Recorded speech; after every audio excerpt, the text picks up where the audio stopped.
Hello, this is Howie here, and I wanted to talk to you just for a minute about something dear to my heart, and I hope this will help you, and it's about money.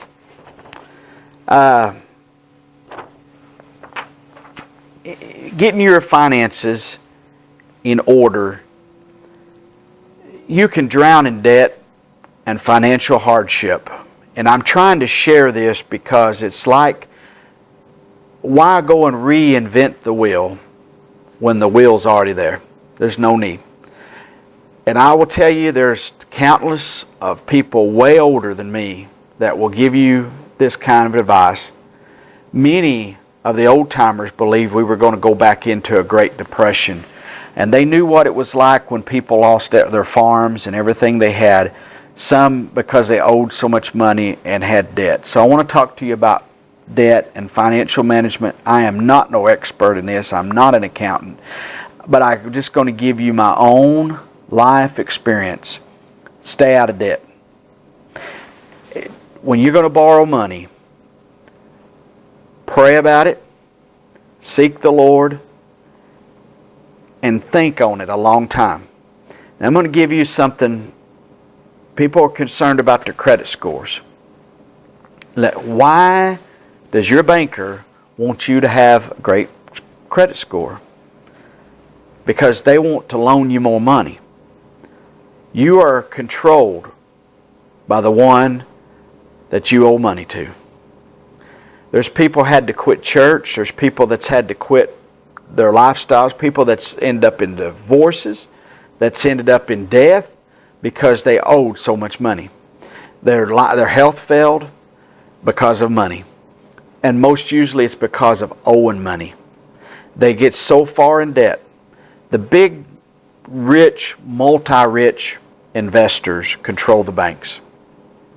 So they want the banks to loan more money. So the banks want to control you, and one of those ways is to make sure you have excellent credit.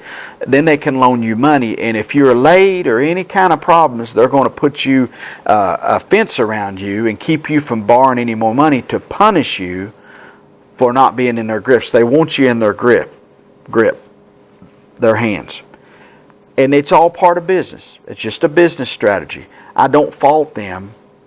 But I do fault mankind, humans today, because we're real bad to wanting to go jump into debt for every little thing. I get credit card offers every day. I'm sure you do too.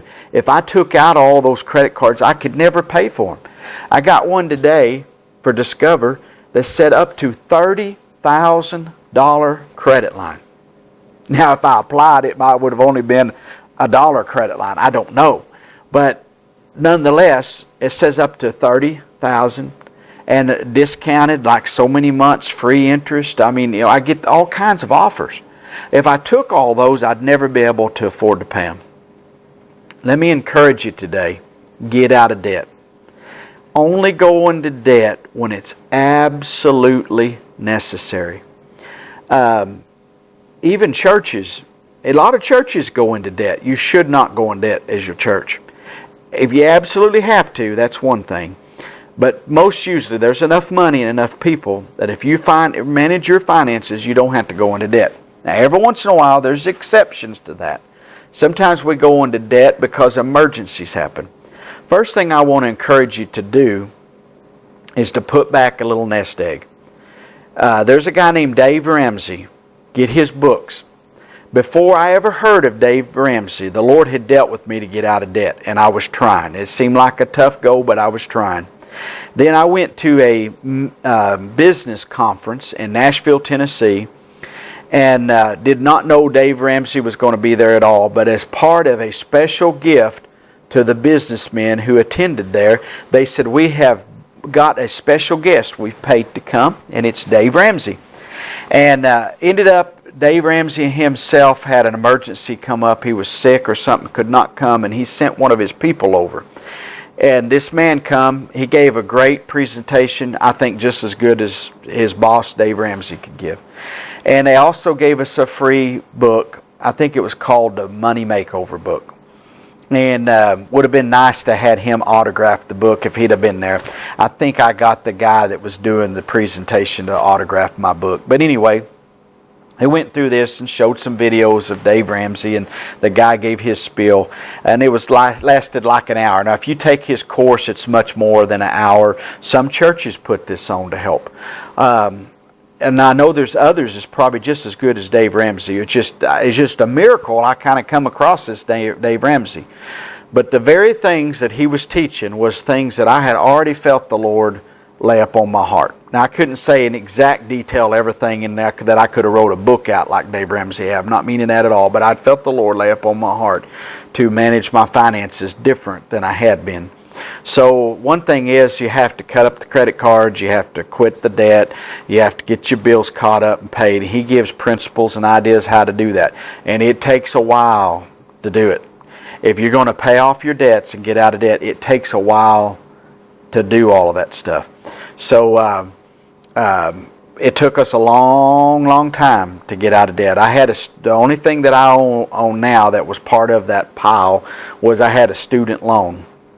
And I had just neglected that and just said, hey, they're not bugging me about it, I'm not going to pay it. Well, some time ago, a year or two ago, they approached me, said they offered a payment plan. Said, would you like to start back? Said, it'll never go away. You'll always owe this student loan debt. So I said, sure. So I pay a little extra every month, and it won't be long I'll have that paid off, and then I can say I'm out of debt. But all of my old debts, getting those wiped away. But debt can control you, and it can cause you problems in the long run. And debt is embarrassing. It's hard to talk about. But we owed a bunch of money. We began to work on it, and we managed to get ourselves out of debt. And it took a long time to get unburied out of all of this avalanche of debt. It can actually bury you, and it can choke you, and it can hurt your life. So he gives principles like paying the littlest bills off first. I've known many people who's told me they did this very thing. They started paying the little off. They got the little bill paid off. Then you start paying the next one, and then eventually, before you know it, when you get one paid off, then you take that money and apply the next one. Great principle. Another principle he has is to put $1,000 cash back. Have it somewhere in case the banks collapse, in case something happens. I say have the $1,000 back. Also, if an emergency, one lady put $1,000 in a picture frame, and she has this little sign that says, in case of emergency, break glass. And she's got that in her house hid somewhere that she can break that glass. Well, she wouldn't have to. She'd take the back off. But get that $1,000 out of there in the event of a real emergency, a real financial emergency. Most people I know live check to check and have nothing.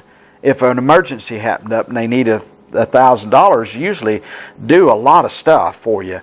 Maybe your car that you drive to work breaks down and you need to take that $1,000 off, but then you work immediately and you start putting it back. Now, this is something people tell me I can't do it. Yeah, you can. I've had people tell me that, and I said, did you go to Branson this year? Yeah, we did. We take a vacation every year. You should have stayed home and took that money you spent to Branson and put it in your nest egg. Get that $1,000 put back. Do you go to the casinos? Yep, I usually just spend $20 a week. You should have been putting that back into your nest egg. Don't go to the casino. Well, I might win. Who cares? Put that $20 back till you get that nest egg built. Get you a $1,000 emergency fund put back. You can read this in Dave Ramsey's book. Let me tell you, do it. Have some way.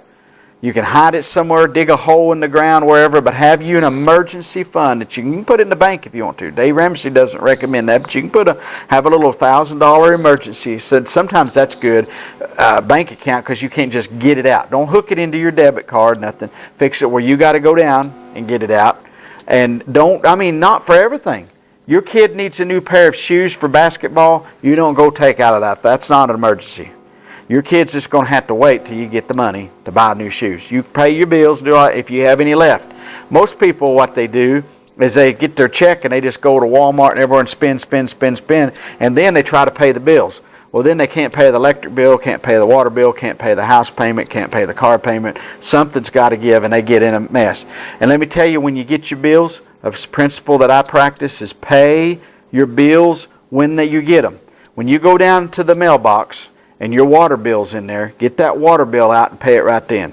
You got your electric bill, pay it right then. Write a check, put it in there, go ahead and get that thing paid. If you wait until they send you a shut-off notice, and I've done this before, well, you pay it, and it's just a day or two, you get your next bill.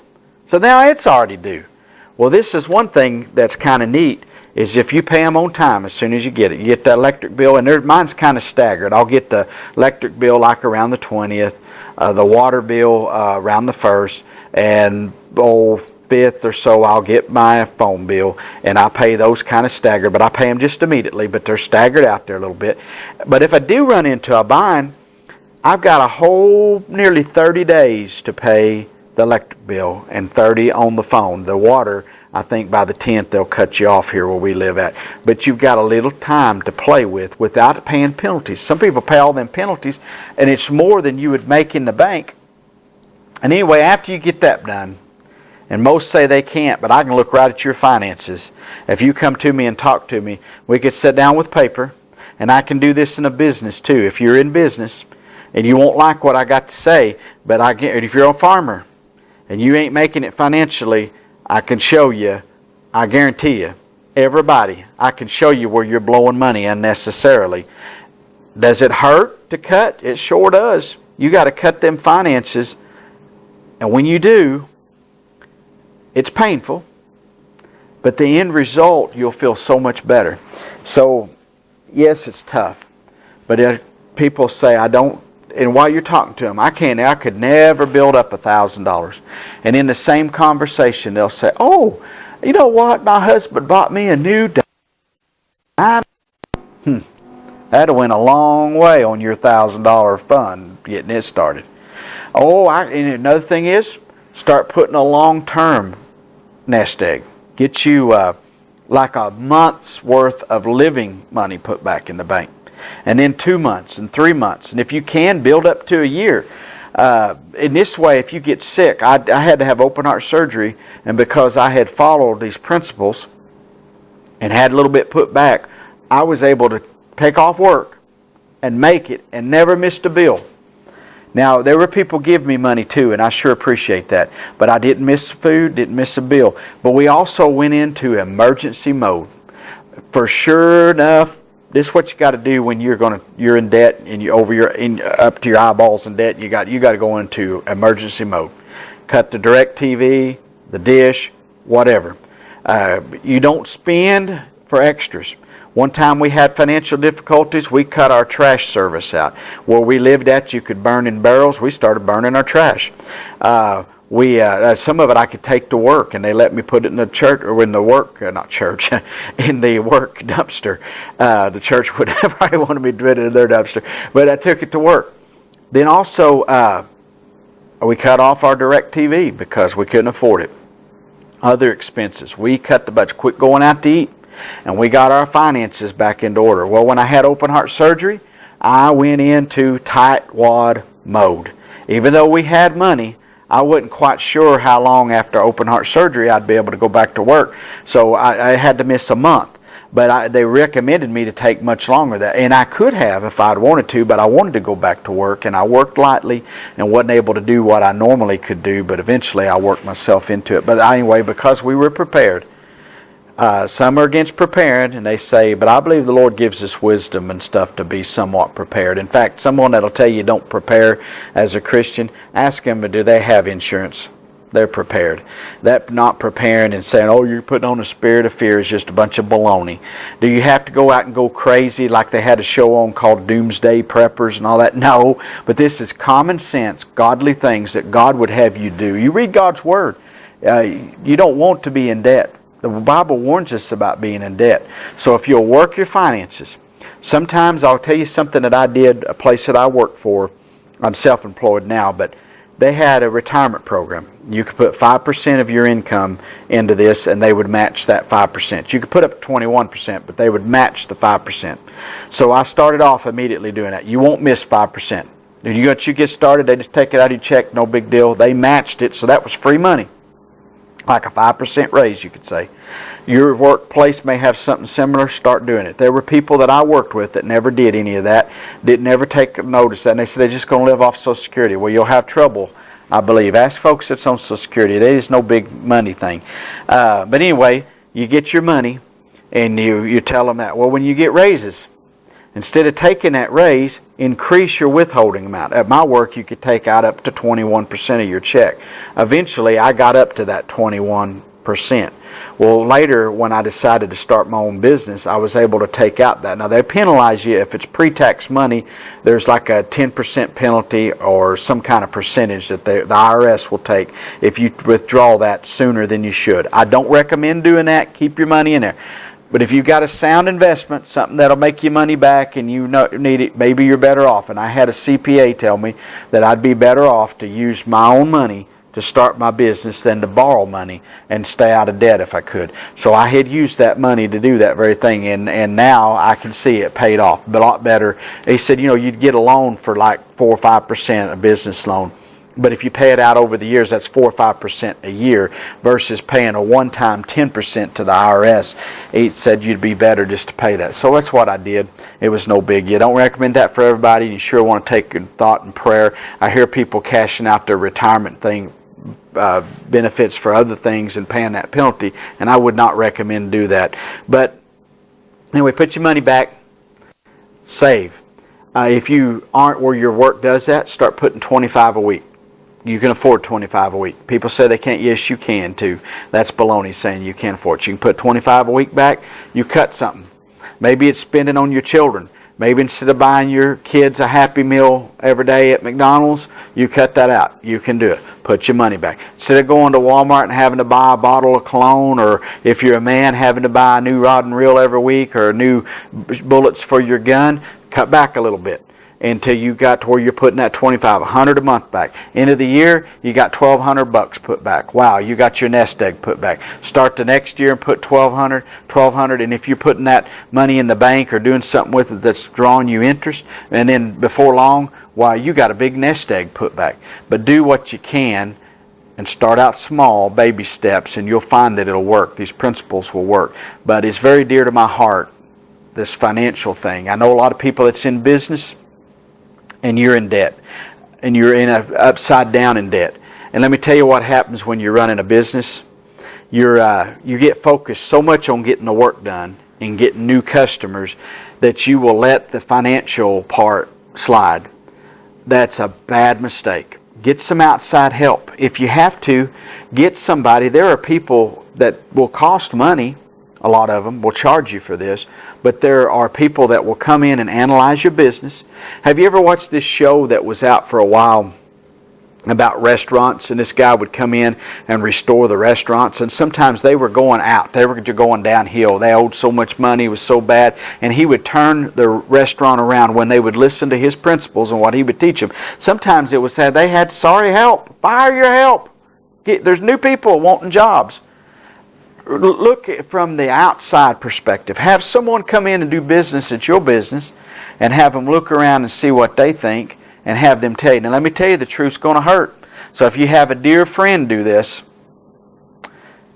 don't get hurt at them and get mad at them because they tell you the truth. Maybe you have a restaurant and your food's horrible and they say, I'll just tell you one thing why your business is going down, because your food's horrible. Well, take that and do the food. Maybe they'll say, now prices, and this is for business people, if you are for a good quality something, there's always going to be tightwads not going to want to pay you for what you've got. I don't want to get off too much on business, but I'm just going to throw this in. They won't want to pay you for what you're worth. That's always going to happen. That's always been. People don't want to pay doctors what they're worth. People don't want to pay lawyers. People don't want to pay technicians, all that, lawn mowing people, painters, whatever, carpenters. They don't want to pay them what they're worth and what they need to stay in business. But if you don't charge what you got to have to stay in business, you'll go broke. You'll go out. So that's just a no-brainer. You got to charge what you got to charge. But offer quality. The best that you can provide. If you're a hamburger joint, provide the best hamburger that you can provide and sell it to your customers. And the greatest service, to keep them tea glasses full. And I'm using a restaurant, but it applies to any other type of business that you're into. But look from the outside perspective and say, what can I do to change? Ask somebody, if you don't have the money, ask somebody that's another business person and that you trust. and say, hey, would you come down and analyze my business? Just look at my business situation and see what you would do, what you think would hurt me, and then consider their advice. You can pay people to do it, but a lot of times if you're going broke, you don't have the money to do that. But from another person's perspective, in your own personal life, you could probably go to a financial person, like your person that does your taxes, or if you had someone that works at a bank. Now, sometimes bankers, even though they deal with a lot of money, don't follow their own advice, so you got to be careful. But go to somebody that's successful and say, hey, could I sit down with you for just a minute and tell you my personal finances, what's going on, and what I have got going, the mess I'm in, and see what you would advise. And listen to them. And some of them might say, hey, I have no way, I can't help you, you're just too far. But most people will sit down, and if you won't get mad at them, they'll tell you the truth. Now, the truth hurts, but I'd rather know the truth. And the Bible tells us, Jesus said, you'll know the truth will set you free. The Word of God, sometimes it hurts. When we read something in the Word of God, we don't like it, but if we'll do it, we'll be better off for it. So if you'll listen. My mom and dad used to get after me. Sometimes they'd spank my behind because I'd do wrong. I still thought what I did wrong wasn't worth a spanking, but you know what? It molded me and made me into a better person. As older people, of course, we don't go around getting spanked, but sometimes just being told the truth hurts us a little bit, but if we'll take and give heed to that. So I hope this will help you financially. But get your finances in order. I think we're in serious times today. Some folks say they can't give to the church where they go to or give to charities because they don't have the money. That's shameful. Get your finances in order. Cut what needs cut. Now, if it's took you 20 or 30 years to get in the financial mess that you're in, it may take you a few years to get out. But most folks find that they get out pretty quick. But you have to be disciplined. It's like losing weight. If you want to lose weight, I lost over 50 pounds of weight. But I had to be disciplined. I got out of debt. I had to be disciplined, severely disciplined. And I tell you now, I am so much more better for it. And I'm informed enough that I can share this with other folks and give helpful hints and tidbits that will help you. So I appreciate you listening today. May God richly bless you, and we'll see you next time.